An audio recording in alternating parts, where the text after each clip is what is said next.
I know it's a little gross. My connection's not good. I can't stay. But this is how simple it is, you know?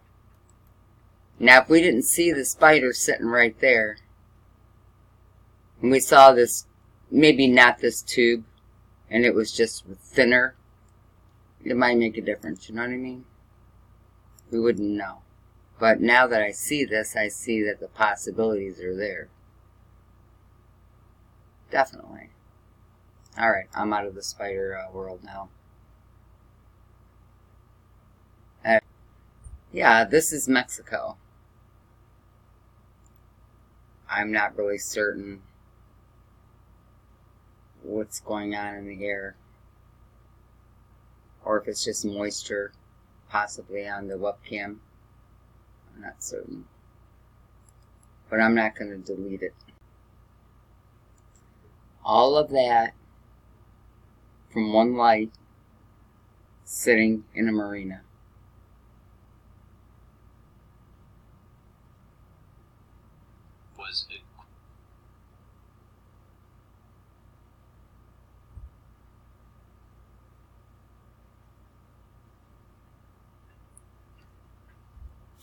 Alright, I'm going to put a program on for this.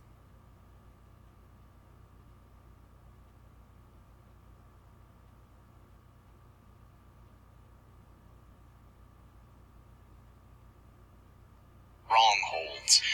We have been inundated with word about this man right here, J.E., and we've been told on many different occasions that his associates are going to take this case far and wide. There are so many people that he's connected with, and not the least of all right here, the Clintons, but also he has questionable ties with former Israeli Prime Minister Ehud Barak and the Wexner Foundation. That's right, Les Wexner, who we were told to connect the dots in the posts just the other day. This is Red Pill 78 I'm listening to. First of all here, a former Israeli Prime Minister is being linked to recently arrested PEDO Jeff E. Not only did E hobnob with the Clintons, he has close and salacious ties to former Israeli Prime Minister Ehud Barak. This is coming from the Jerusalem Post. Now, offender J.E. in 2014 bankrolled a large investment in high tech for Ehud Barak, the former Israeli prime minister who's again running for office, Haaretz has reported. The Friday report follows several revelations on financial ties between J.E., a billionaire who was convicted in 2008 in the United States of soliciting teenage girls for prostitution, and Barak, whose campaign ahead of Israel's general election on September 17th focuses on fighting corruption. They seem to be diametrically opposed, wouldn't they? J.E. financed much of an investment of several $1 million formerly made by Barak in the company, reportedly Homeland Security.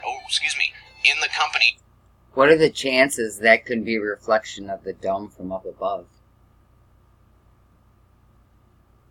I don't know what's making me think that. Just never know. Reporting Homeland Security, according to Haaretz.